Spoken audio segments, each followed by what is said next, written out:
Okay, let's play now one more episode. It is the second season of Psy novel. Lou faces the impossible. Let's read. Lou, read. Let's read. Psy. We, the survivors, establish a public assembly for the purpose of adopting common laws and preserving the peace of humankind. When a lie is thoughtlessly repeated in an unison, there will surely be those who believe in and stand by it. Genetic Storm.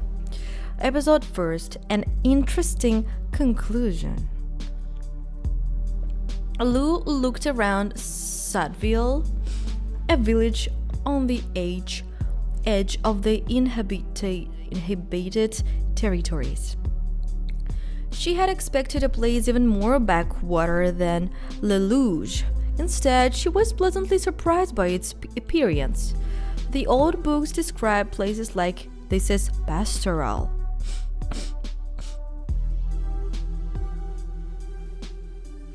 There is no police station, but there is an AC building. The windows are washed and the walls aren't shabby. The perimeter is controlled by the corps. They should be enforcing law and order around here. Sudville's remontanees from New Paris surely had a negative impact of the livelihoods of its people. Nevertheless, as the local administrative center and largest settlement in the area, it didn't seem to have suffered much from that distance. The commandants from the outposts for miles around gathered here when needed. As Lou understood, it was easier for a prior to fly here occasionally than for all of those officers to leave their posts for several days to deliver reports in New Paris. No one explained to Lou why they couldn't report everything by phone or send the necessary documents via the net. Even so, the need for Martin's presence here only pleased her.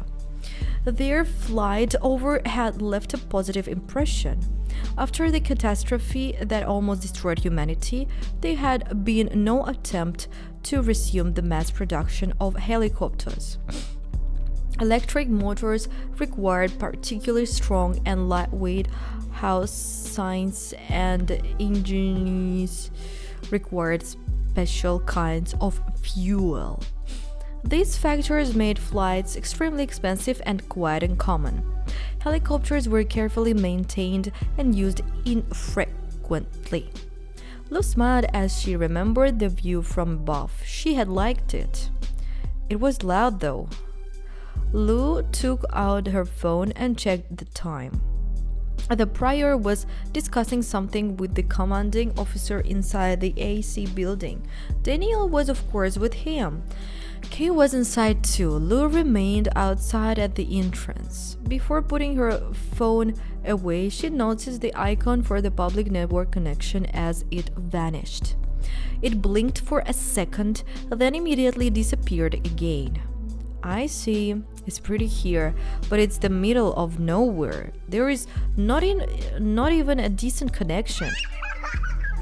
Oh my god, it was...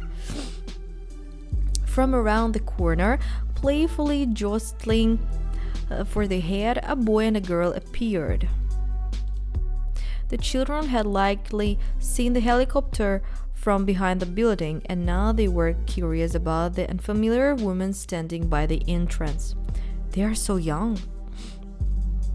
The girl was shy and didn't dare to approach Lou. Her friend was a little older and bolder. Hello. He approached Lou, looking up mischievously, and declared, I'm Edmund. Hello, Edmund. I'm Lou. Very nice to meet you, charming mademoiselle. Lou burst out laughing at the compliment, unmistakably copied from someone else. Still, it made it no less pleasant to hear. Thank you. Do you live here? Yes, and you? I mean, ma'am, where are you from? There is no need to call me ma'am. I'm from New Paris. The boy frowned a little. It was hard to impress someone from the city. Still, not giving up, Edmund tried. I saw the perimeter, Lou asked and smiling. Wow, no kidding? When they flew close to the village, Lou had only seen a distant black strip of scorched earth. Beyond that, a barely distinguishable green haze of forest. Yes, I did. And just in case the visitor hadn't fully understood where she had landed and the seriousness of everything, he warned. But you can't go there, it's too dangerous. The boy took out a handful of unshelled peanuts from his pocket. Have some. We have greenhouses here. Peanuts. Thank you. Lou held out her hand. The child's gaze fell on her wrist. Dropping the peanuts, he started strangely at the bread picking out from under Lou's sleeve.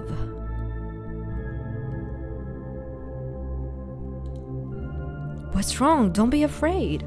Edmund's lips moved silently for a moment, and then he whispered in a strange voice. Mom! Mommy! Hey! Then the child began to cry aloud, bewildered, eyeing the psionic with pity. Mom! What's the matter? Hey, calm down. Whose child is this? Is his mother here? The younger girl had already run off somewhere. People were hurrying along the street from different directions. The door opened behind Lou. Kay, Martin, and Daniel were looking out. Reed? It's okay, the boy is just... I didn't do anything to him. The imp quickly picked up the spilled peanuts. Squatting down, he took the boy by the hand. There, it's okay. Did you drop this? Here you go. Kay continued to comfort him. Don't be sad, little guy. Did you see that squirrel run up the tree? Curious, Edmund immediately calmed down. Where? Stone pointed vaguely toward some trees, but Edmund's gaze didn't follow his gesture, instead of catching on Kay's wrist. Dad! Dad! Squeezing his eyes shut, the boy shook his head as if in denial. A woman ran up and took the child, holding him tightly against her. She began to whisper something soothing to him. Martin's impassive voice struck like cold metal. You should keep a closer eye on the children, mademoiselle. Her eyes met those of the Inquisition's leader for a moment, then she bowed her head.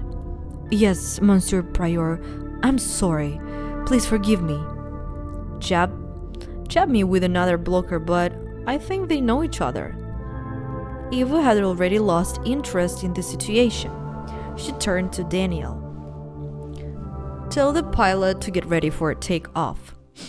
The commandant stepped out the AC building, respectfully bidding farewell to the prior as they began to disperse. The woman carried Edmund away. The locals who had been watching from the side also hurried back to their business. The incident was over. On the way back, Martin leafed through some papers. Weiss periodically handed him photos, most likely having forgotten about the mishap as soon as it was over. Kay looked out at the scenery throughout the flight. Lou couldn't tell if he was thinking about something or was simply mesmerized by the views unfolding below. When everyone got out of the helicopter, Ivo said, "Stone, read, thank you. You won't be needed again today." After saying goodbye, he and Daniel left. Lou lingered on the roof, looking out into the distance. "Lou, what are you doing?" The wind is howling down there, but the sound is reverberating off the buildings. I can't tell which direction it's coming from. Why does it matter? Yeah, never mind, I don't know. Are you okay? Never better, let's go. Stone looked at her carefully but said nothing more.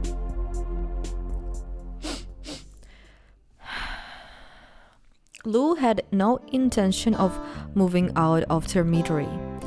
It had been better to pay off the mortgage on her unit and become a full-fledged owner. She turned down Daniel's offer to help her find an apartment to rent in the center, arguing that it was better to own even modest place than to rent. That same day, the installation of the surveillance system that Hector mentioned began again. The technicians sent to the job recommended hiding everything inside the wall, then decorating to conceal it. Lou liked the idea of his small but free renovation service. She decided on a look. You asked Mirai Vibes about new things. So yeah, here we are. I like this, I will choose this. Most, I like it.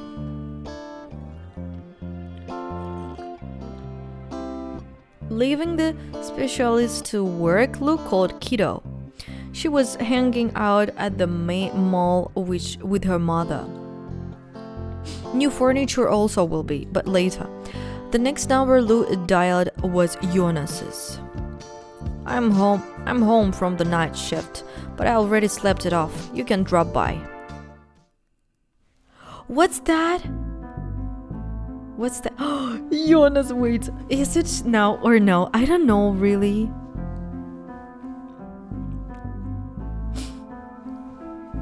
And what does it mean? I don't know. The diamond refund. What if I will touch it? What will be? Jonas. Hi, come on. Come on in. If you choose something for them, you can get them back. Everything back.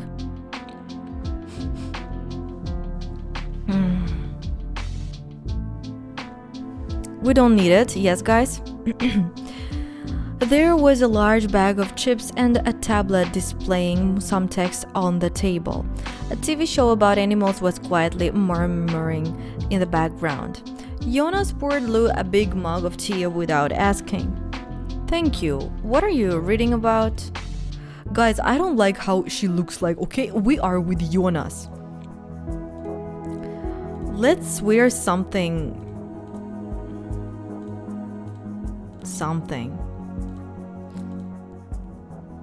Okay, this. At least something.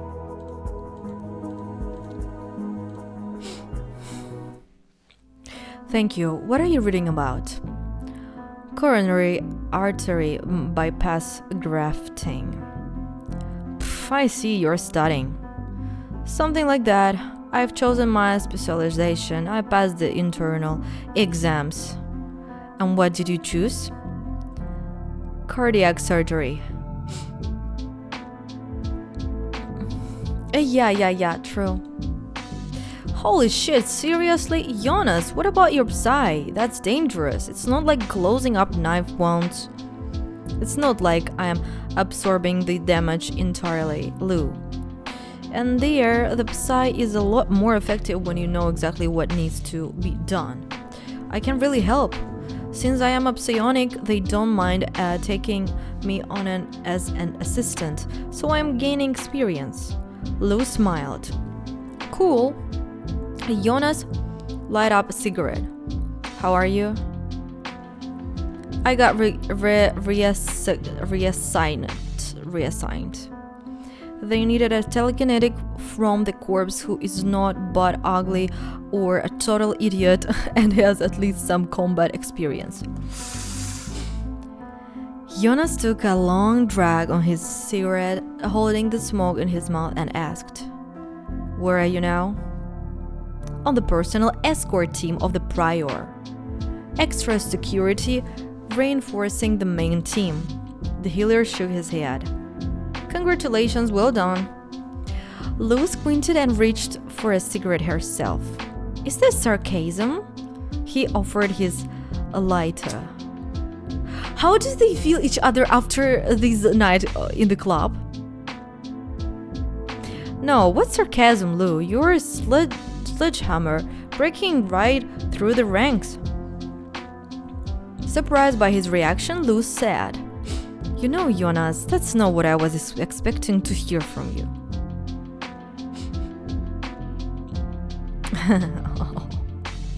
Kinda.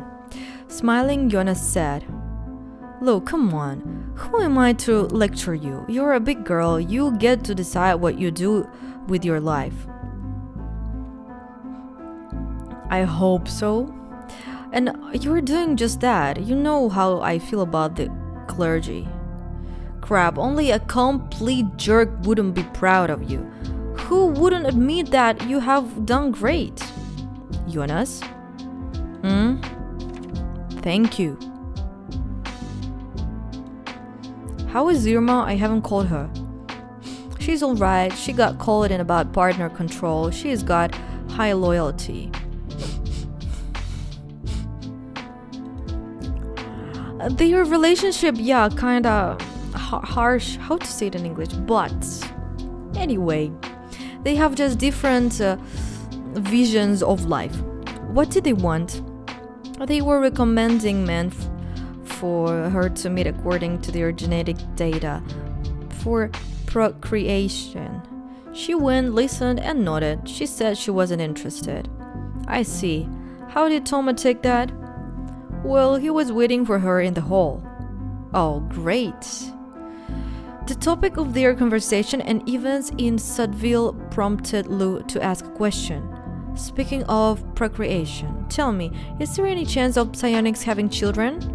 Maybe you have heard something in medical circles?" Without finishing his cigarette, Jonas pressed it into the ashtray and signed. "Lou, they told us back at the boarding facility. Nearly zero fertility, yes. I'm not asking about what we were told. Are you going through something? Listen, if you want to, let's get drunk. Or I could give you an address. Don't blow it off. Just try it out once.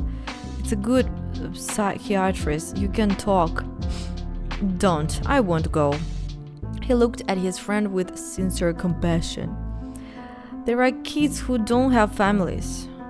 "That's not why I'm asking. Come on, Jonas. So there is no chance at all?" Well, officially it's not out of the question. That's why doctors say that fertility is low, not non-existent. But in reality, in all my years of work, I've never seen a child with a psionic parent. Yeah, I get it. And what if both are psionics? And what if both are psionics? Both parents? Impossible. Lou, are you sure? If I were pious, I might tell you that miracles are possible. But I don't work in church, so yes, I'm sure. Remember about it, guys. Otherwise, psionics would have been treated differently. The church would have seen our special traits as positive mutations. Now you are worrying me. Where are these questions coming from? They are unexpected, to say the least. I'm just checking. I thought I saw something. Is that what this is about? Are you having health issues? Lou, come on. Are you embarrassed around me? Jonas, honestly, I'm fine. He's a doctor for others.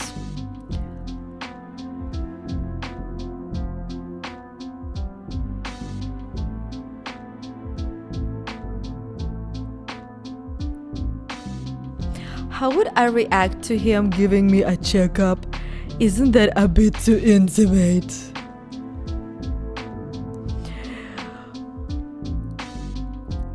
If you want, you can use your side to give me a checkup. You will feel if something is wrong, right? Get undressed, down to your underwear. Lou chuckled at the situation and started to undress.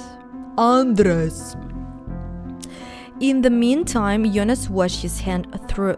He's a doctor. It's not what you think, guys.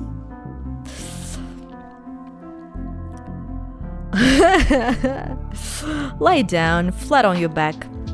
She sank back on the sofa. Just relax, okay? I'm already relaxed. Uh-huh. The music changed. His hands gusted over her body, barely touching the skin. She could feel the warmth emanating from them. His touch slid over her head, neck, collarbones, chest. Soon enough, the warmth became rolling waves of heat. Oh, Jonas, what are you doing? Stop distracting me.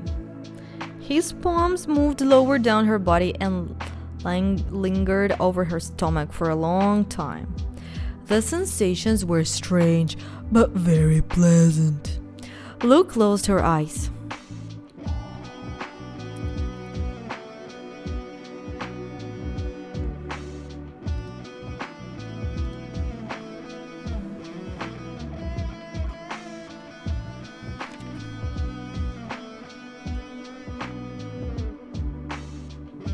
Roll over. She felt that piercing warmth, that heat again. The intricate movements of his hand over her skin. You're fine. Yes, I know I'm fine. Lou turned to him, sitting up. I don't remember you were doing that before. Jonas shrugged. Well, I haven't examined your whole body before. There was a pause. Lou was caught between trying to clear her mind of the heated sensations and concentrating on them, refusing to let them fade. Jonas was silent too. He straightened her bra strap, which had slipped down her shoulder. Lou didn't move, only watching the gesture. Her friend's gaze became strange and deep. He took the clothing lying nearby and, without uttering a word, began to dress her. The attraction she felt was palpable. Excitement left her feeling breathless and intoxicated. For a while, Lou and Jonas stayed like that, gazing intently at each other. Lou smiled faintly and raised an eyebrow. Then she leaned forward just a little. Jonas startled his head, his lips parting slightly. Lou stopped millimeters away from the kiss. She sharply turned away, rubbing her neck with her hands. She had to squeeze the word out of her throat. I wanted to stop by a couple of stores today. I should go by. Jonas didn't comment on what had just happened. Instead, he said, "Okay, don't disappear on me, yeah?" Yeah. Wow.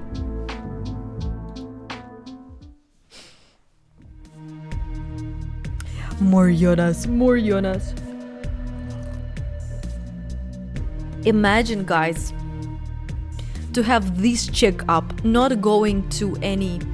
It's so cool, it's so fast. Like, you're not going to any, like, blood test, blah blah blah. No, there is a Jonas that can make a checkup for you. It's amazing. Lou and Kay were waiting for Martin to show up, but Hector arrived first. Good morning, Monsieur Baretti. Hello. You have both gotten a feel for the severe situation. As such, there is no need for both of you to be present at all times. Why is this so exciting for you? The conversation seemed pretty dull or tame apart from the situation itself. I love it. I love romance. I just love it. I don't think the conversation is... What is dull? I don't know. I love it. I love the tension. I love to read about love. I love to watch about love. I love to read like how relationship is starting. For me, it's exciting. I love it. That's all. I think like love line with Jonas is amazing. You gotta imagine the situation really instantly. I don't know, their thoughts and feelings. Yeah, you just feel it like, I don't know. You have both gotten a feel for the general situation. As such, there is no need for both of you to be present at all times. Usually, that's only necessary during outings. If in your free time, you will have to pass regular assessment and continue your education by taking courses.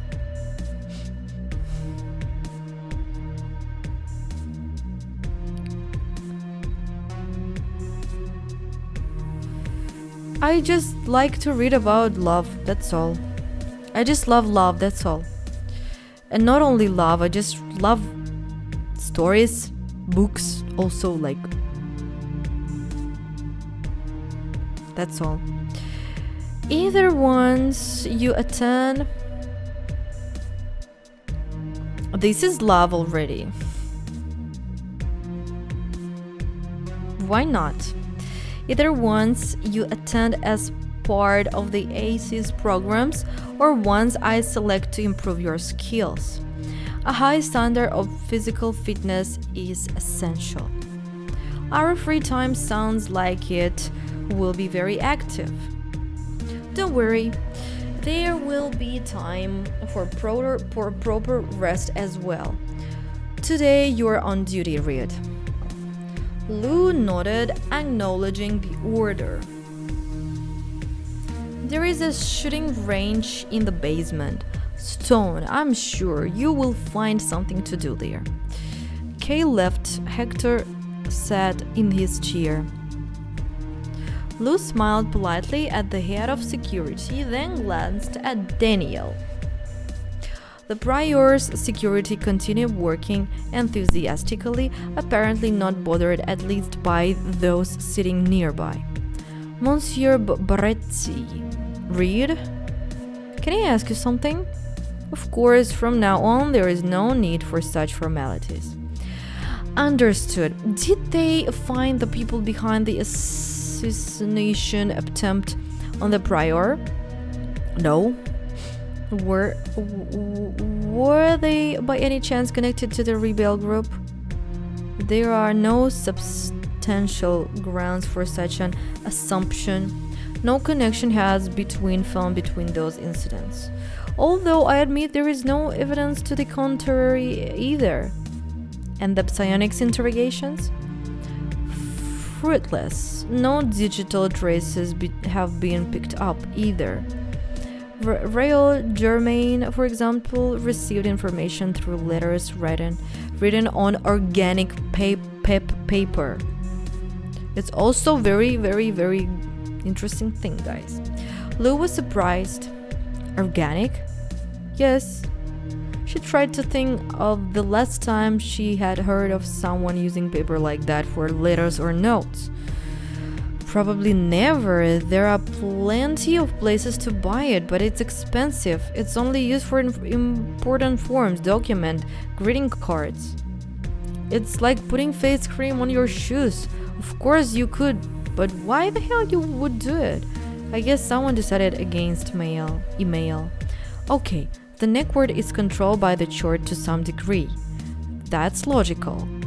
But the chart doesn't have complete control, and even weirder, why organic? The most important thing for us is that now Monsieur Martin is out of danger. Good to hear. The prior walked over to them. Lou and Baretti stood up. Good morning. Hector, are you mentoring your colleague or waiting for me? Waiting for you. I'm listening. I propose that the security team spends more time in your immediate proximity, including your office. Overruled. This is the main building of the Inquisition. You just confirmed that I'm safe. If that's not the case, fire everyone and recruit capable specialists. Very well, then, Monsieur Martin, may I make a recommendation? I'm listening. Stone and Reed, you need to get used to each other's presence. Then, the less your escorts are distracted by their intrusion on your personal space, the more they can focus on their job. It would be beneficial. So cool. The prior turned to Lou. Mademoiselle Reed, please come into my office. I have a Jonas, but okay, let's talk. Make yourself comfortable. He pointed to the sofa. Thank you. The prior sat down at his desk. Can I ask a question about the rebels? Yes. Lou's thoughts were still revolving around the topic of her conversation with Hector. Raoul Germain's group. Music is giving away a lot about new scenes. Yes. Monsieur Hans Guller didn't feel the need to fill me or Kay into the details. The one who informed Germain hasn't been found yet, right? Ivo, tenting the tips of his fingers together, carefully looked at her. Has the case become important to you personally?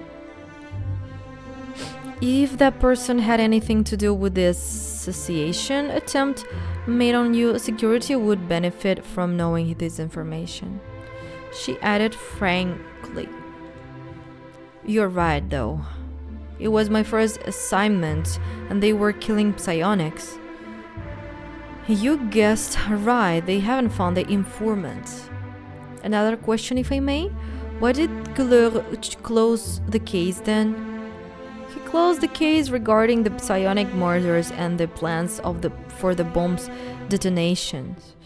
The information received by Germain couldn't have been provided by a member of the Assistance Corps. The Inquisition has launched an internal investigation into the leak of the classified information. So they didn't close the case, but rather transferred it to another entity entirely. I understand. Thanks for the clarification, Monsieur Prior. Do you watch movies? Lou, taken aback by the unexpected question, answered. Yes, sometimes. Ivo picked up a tablet from a shelf of the cabinet and approached the psionic. This has many, including rare, old ones. As he annoyed that he is being watched all the time, I get it. I had probably be pissed too. Do you have headphones? Yes. Sitting on the sofa facing the prior, Lou began to live through the list of guys. She is also watching the movies on her work. Like me, we are so the same. The tablet contained an excellent selection of old films that had survived the storm on the various mediums. Lou had never seen some of them. She tapped at random on some sort of fairy tale. Martin, meanwhile, immersed himself in some papers. On the tablet screen, Triton took turns trying on a talking hat. She is watching Harry Potter, guys. Lou smiled at her own thoughts. This job is even better than I expected. Yes. True. When Danielle appeared with a tray in her hands, the first part of the movie was already over. Yona's husband, Daniel's best friend, Ivo, slide, not seriously, Kate, dump. Just a work colleague.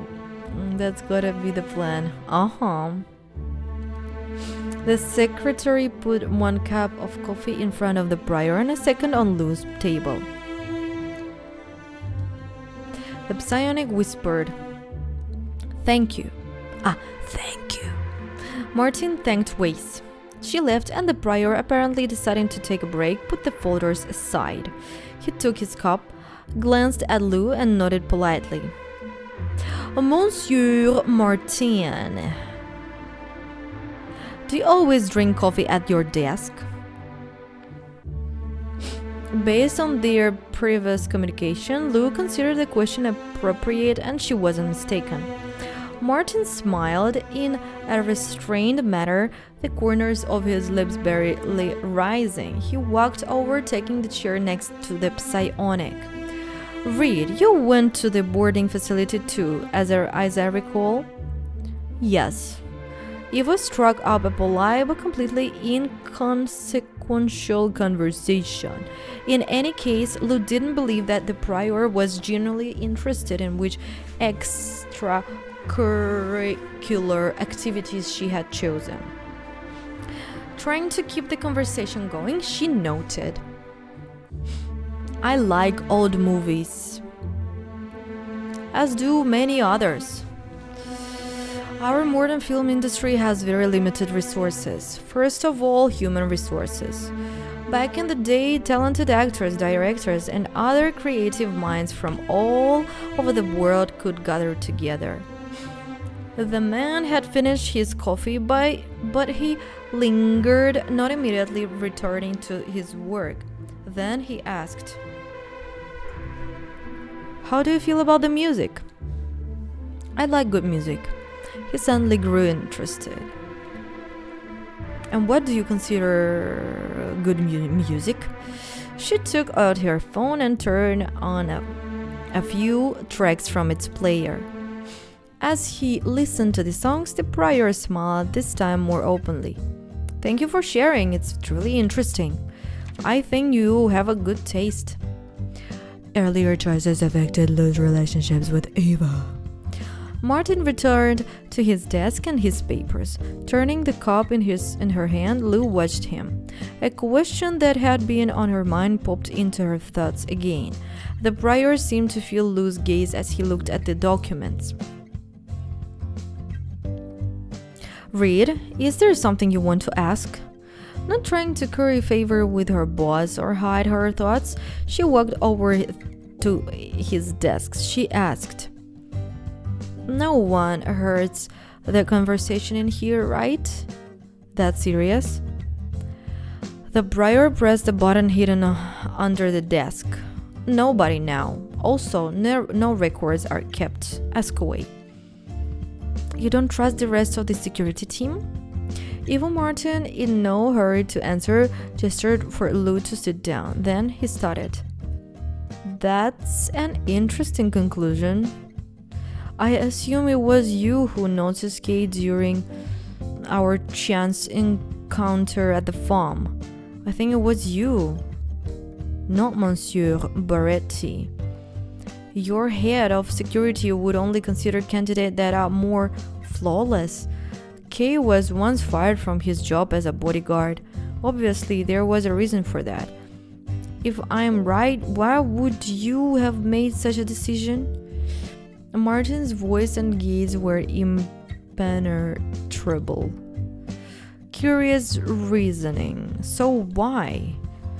"You needed an outsider." Someone without any close ties to your circle, so they wouldn't be a pawn. I fit those same requirements. Yes, you weren't going to hire me at first, but you did in the end. After thinking for a second, Lou added, you will probably trust Hector Beretti, but you admit that he can make mistakes. God damn it, I can't read him. Is he angry? He doesn't look like it. Eva looked at her with indisguised interest. Weiss reappeared taking the cup. She said, Monsieur Martin, you asked me to remind you. You have been invited to a celebration in honor of Cardinal Unal's jubilee? Yes, thank you. Tell them I'll be there. You don't have to go. Great. In that case, I'll stay in the office. He never answered my question. Read. Yes.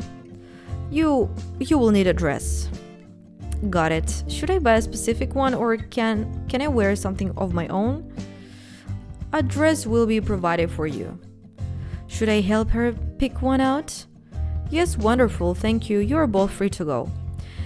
They were leaving the office when the prior said, Mademoiselle Reed, I appreciate your candor. Weiss smiled but didn't ask Lou about his comment.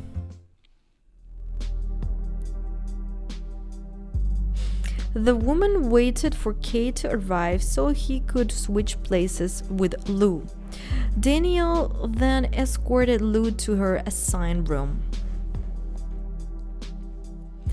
There is a small wardrobe in here. Opening the closet, Daniel began thoughtfully sorting through the hanging cloths. Something elegant? Perhaps one-shoulder styles are in fashion. They are now being introduced into many clothing lines. However, strictly following trends won't be necessary for this event. Cardinal Unal hosts very conservative and bland parties. That means understated attire is preferred. However, they welcome talk on any subject. Be warned, they can be provocative about anything. So you're not going? No. I want to see it in with the new software. All right. Well, show me what. Did they provoke you? Of course. It's almost like they're on a schedule with their ambiguous comments and personal questions. But for the most part, everyone is interested in the prior. Weiss pulled a dress in a garment bag from the closet. That will do. Or here is another option. Lou looked skeptically at the proposed outfits. Do I need to wear heels? Absolutely. The psionic groaned. I think some shoes weren't designed to be walked in. She recalled somewhat wistfully the shoes she had worn to the ballet. At least I was able to sit there all evening. This time my spine will definitely snap. And we need to do your hair. Don't worry, it's nothing extravagant. Oh? Some places call for very vivid, unusual looks. Lou again remembered the theater and the socialite she met there. Let the prior walk around dressed like that. Originally would be uncalled for in this situation. Okay. If you don't mind, I will send someone from the special glamour division of the corpse. No, Lou, from a salon. Do the prior and the inquisitors really stay in their uniforms? Of course. But sooner or later, Kay and I are going to have to look ridiculous. Extravagantly. Monsieur Stone will have it easier in this regard. How? For one thing, he will sometimes be armed. It's easier to hide a gun under the jacket. Also, men's fashion changes less frequently and less drastically. Signing, Lou took the first dress. Brrr, it looks cold. It looks cold. Damn it, Daniel, it sounds like this is going to be a long event. How are you supposed to go to the toilet with a skirt like this? It's going to be even worse than a jumpsuit. You can handle it. Lou noticed Wi's gaze sliding down her back. Look at her face.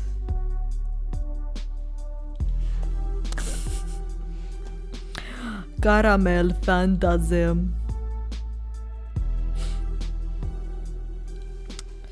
Forest fantasy. Flower fantasy. It's so bad, guys. Everything.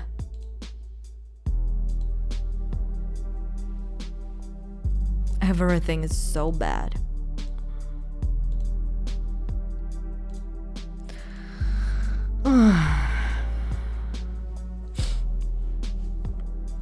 The top is so tight that I can't breathe in it. I guess it isn't low cut. What do you think? I think those dresses suit you. Seriously? Definitely. Danielle spoke again as she looked at Lou's reflection in the mirror. You never called.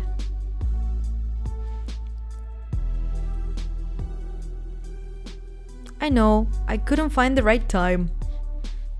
Waze nodded. Don't worry about it. And she headed for the door. I'll bring the hairdresser here to work some magic. Soon Lou was ready. So bad, guys. What is that? So bad. Oh my god, it's so bad. Everything, guys, is so bad. Why? For what? Okay.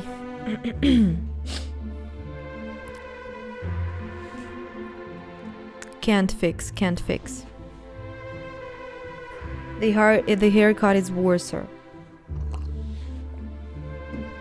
She used so much hairspray that if I so much as look at a spark, I'll probably go off like a firecracker. She shook her head.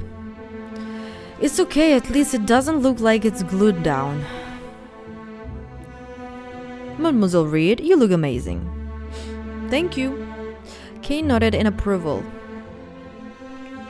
I like his face all the time, like... The car is waiting. Let's go to the party. Rich people around us. They were among the last to arrive at the party. Good guys. Amazing work. They pay a lot. You can watch movies, wear dresses, girl come to you and make a haircut and makeup. Also, you go to the party, then drink and eat good food. Amazing work. Amazing. They were among the last to arrive at the party. Lou looked around the crowded hall. Shit. I'm among the highest ranking members of the church. I hope I don't say anything stupid. She looked sideways at Martin. Then a stone. Both were completely unperturbed. Lou tried to follow suit and relax. Come on, it definitely isn't as dangerous as back at the reactor.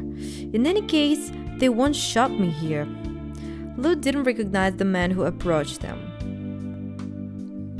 The color of his Ararian,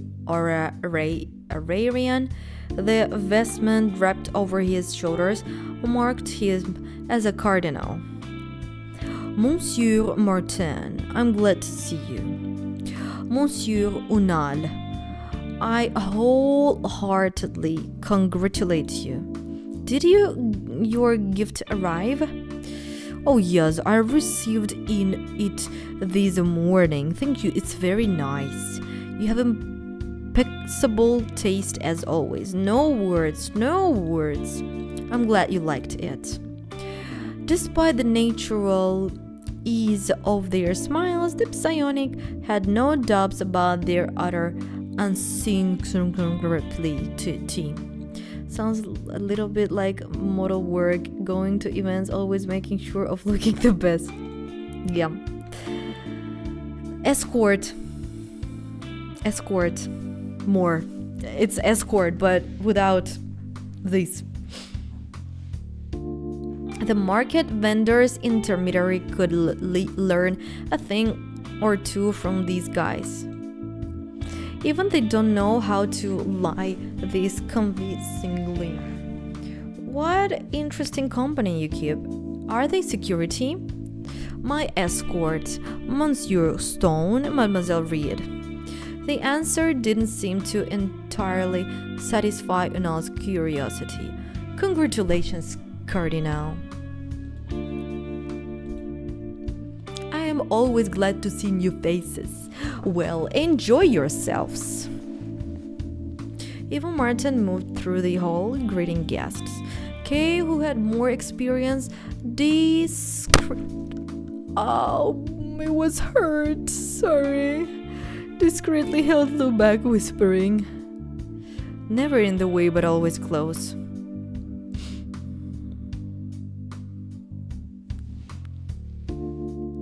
Yeah. Kinda. But in our country, we call escort like it's like a prostitution. If someone is talking about escort, most of the time they mean prostitution. Never in the way, but always close. But of course, in this game, it's only just like bodyguards more.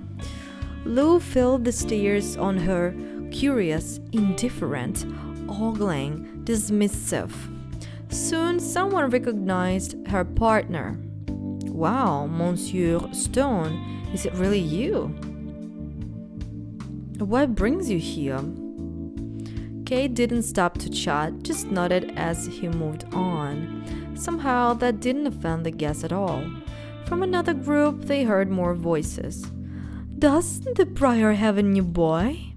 And there is a girl too, and cute. I had take one of those. Haha, but for some other purpose? For all sorts of things, you can mix and match. They are obviously security. After the association attempt, Hector must have insisted. Look at the girl, she's like a man. No vulnerability, no tenderness. Just look at her shoulders. You had need a blanket to hide them. You're being too critical of her. In my opinion, she is well built. Well, excuse me, I say what I think. Think?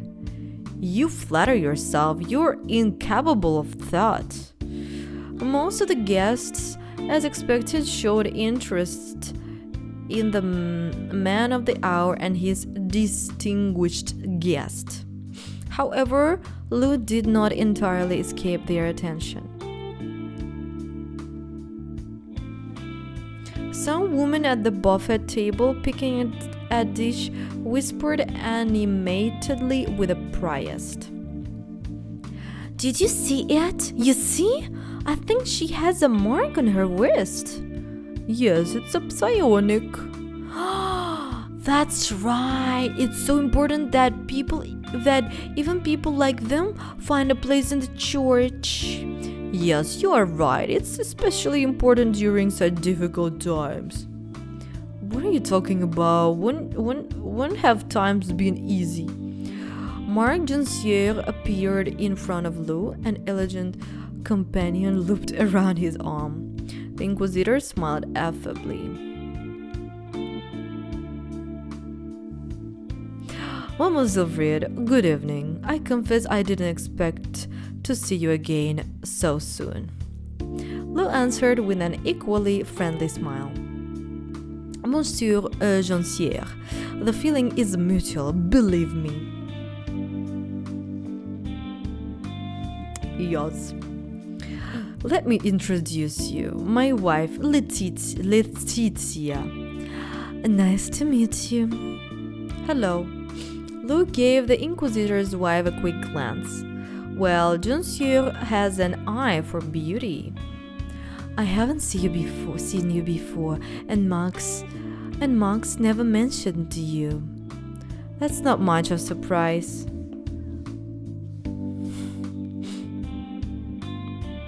It would hardly be an interesting story.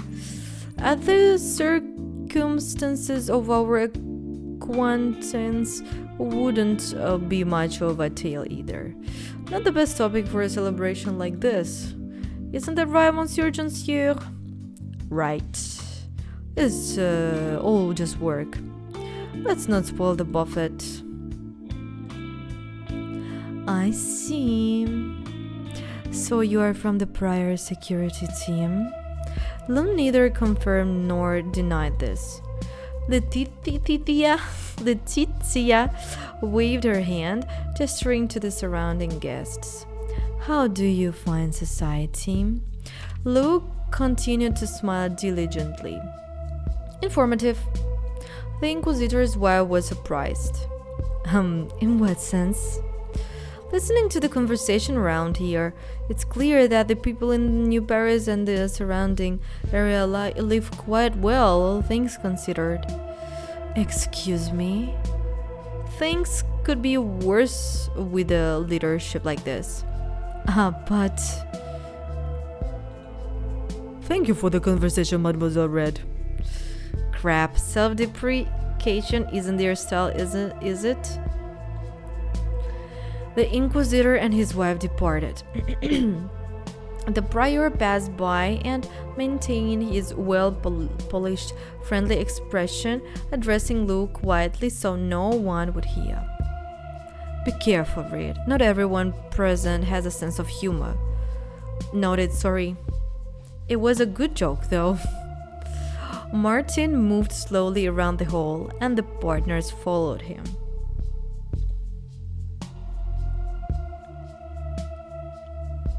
To the right, guests discussed politics, while further back, a few talked about the weather.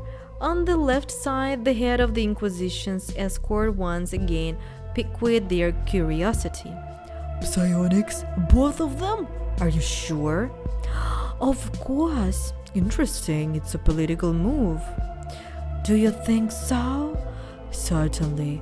Everyone sees how the church unites us and how we support each other. The prior himself entrusts his life to psionics, and they are ready to give theirs for him. We are united on our path to our goal, although we are not equals on it. Don't you agree? You're probably right. Many people would like it. However, perhaps the reason is more straightforward. They provide good security.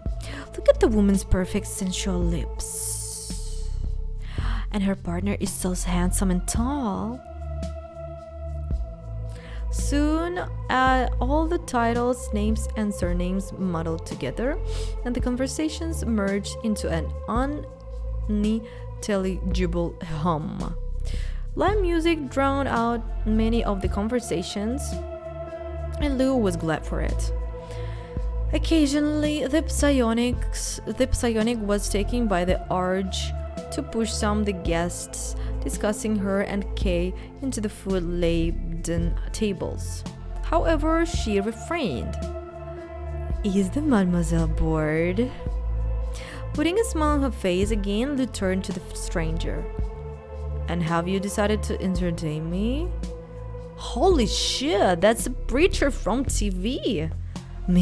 Michael Monier. Lou read. Allow me to say you are charming. The grace of the United One has been lavished upon you. Such a gorgeous form, like a precious pearl, exquisitely framed within this elegant outfit. Wow, how pathetic. Stone, who had stopped a few steps away, seemed to hear everything, though he didn't interfere. Yeah, really. He caught the glance of his partner and shook his head. Does he find this amusing? I must say you have a rare charm, a hidden depth. Michael babbled on, and Lou focused on her breathing, stifling the snide comments that tried to escape her lips. Then the man began to repeat himself, and realizing it suggested, "Can I get you a drink?" Lou moved closer to Kay. He chuckled. He seems to like you. So many compliments. I'm sure he just wanted to fuck me. Aren't you being too judgmental, Lou? Maybe he's just gallant. And since when do gallant people not want sex? Alright, let's go. Yes, let's, before he returns. People incessantly hovered round the prior, and the barons kept their guard up. The evening was gradually drawing to a close.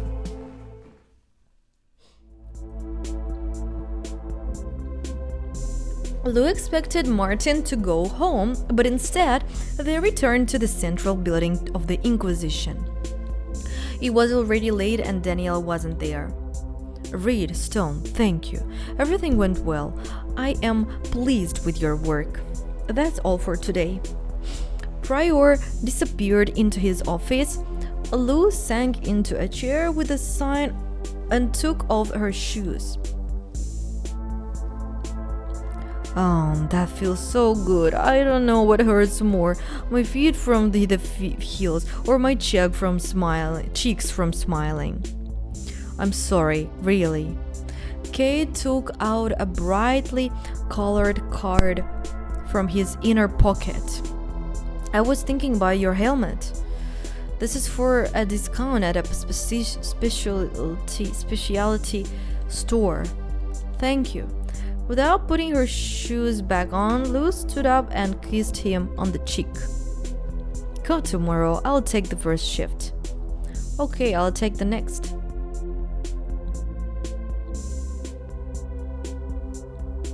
Lou woke up early, but she took her time getting ready, deliberately allowing her anticipation to build. It was around noon when she went to the store.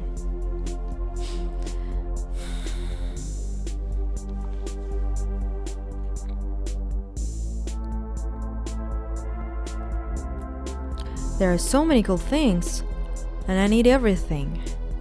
But I'm here for a helmet for now. I'll keep my current helmet for passengers and I'll use the new one for one myself. She handed the shopkeeper the discount card and asked to see a couple of the helmets she liked best. Illuminated helmet. Silver helmet. If you have a relationship with Key, they will also give you a helmet with cat ears, I think. But unfortunately, we're not with these guys, so illuminated helmet.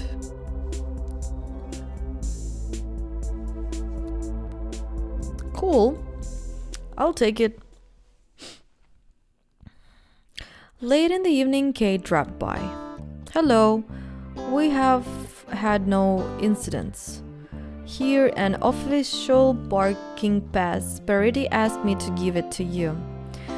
How are you? Great. Look. Oh my god, I don't like her hair so much.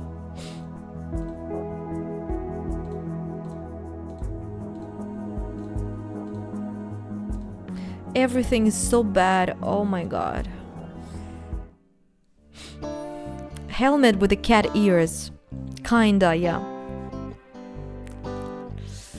She showed him her purchase. That's different. I had wear this one. No, this one is mine. Everyone else can wear my old black one.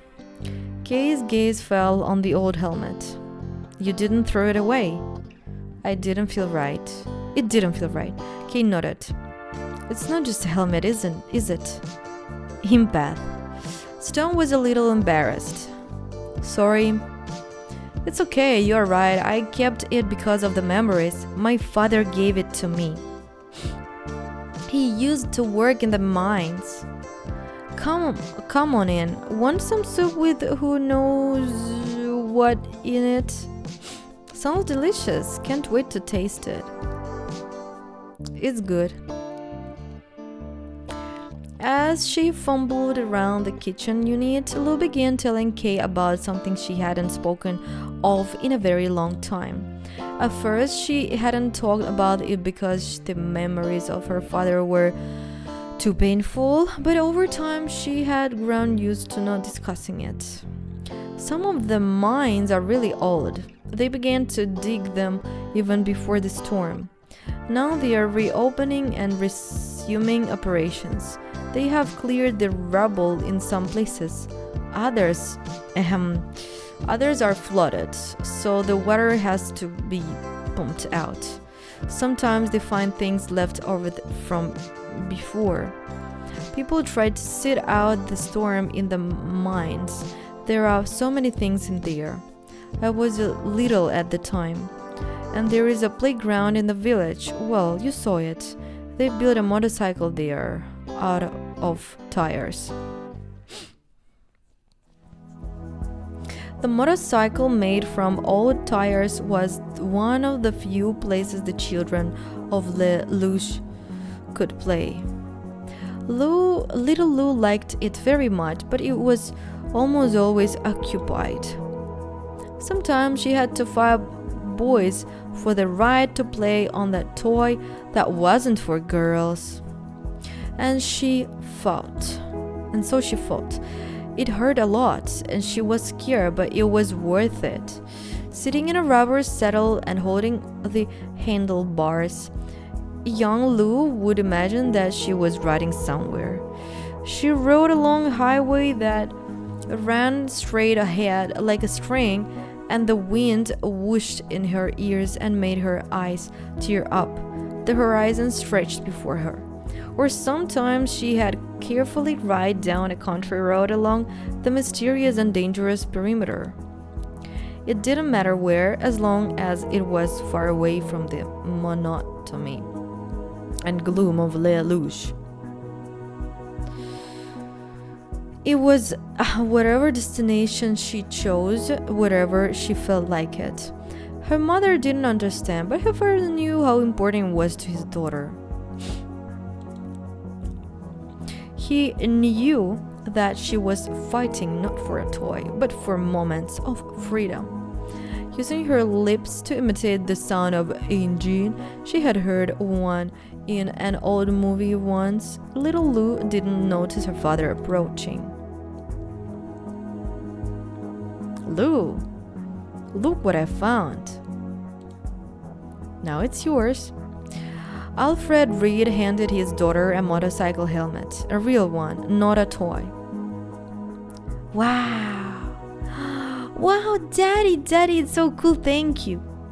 Don't lose it. The first thing every biker needs is a helmet. Also, the other kids will let you ride the motorcycle if you let them wear the helmet. Young Lou was silent, thinking. Yeah, right. Not in a million years. Her mother approached them. Pretending to be displeased, she said, I wish you had found her a doll. Doll sucks. Oi, suck. Fighting boys, and now this. All.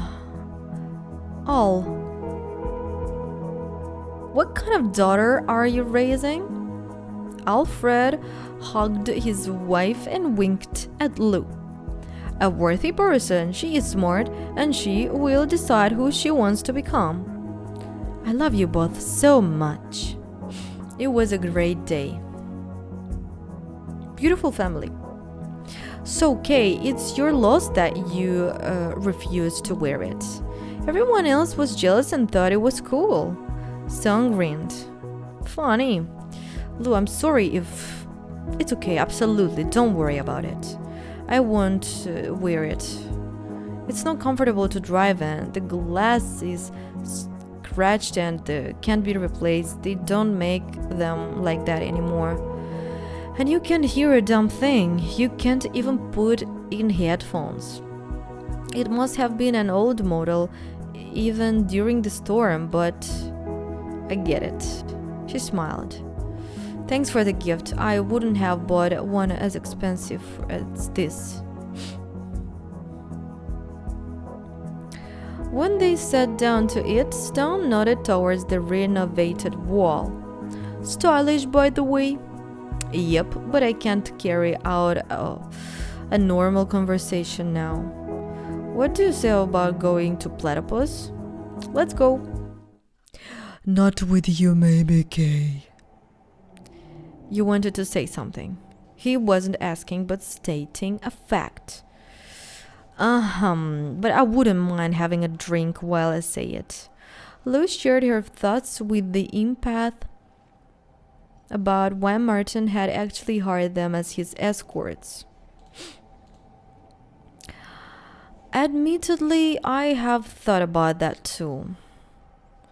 I asked him to his face. He didn't answer.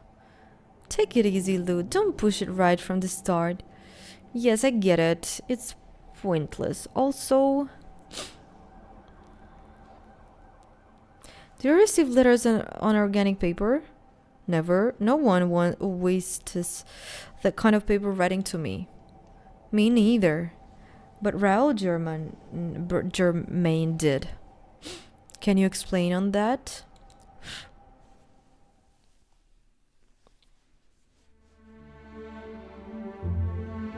The next 2 workdays passed uneventfully. Lou, Kay, and Eva Martin, following Hector's recommendation about sharing the prior's office space, grew used to each other's presence. The prior wasn't planning on going anywhere, and Lou had to stay late and finish her shift alone. Stone, who was about to leave early, was finishing his tea. Daniel entered without knocking as usual. Monsieur Martin? Yes? The vicar wants to see you. Today. I understand. Push tomorrow's meeting back by 2 hours. I won't be able to finish the reports otherwise. Monsieur Stone, you will have to stay. Of course. Shit, am I going to see the vicar himself?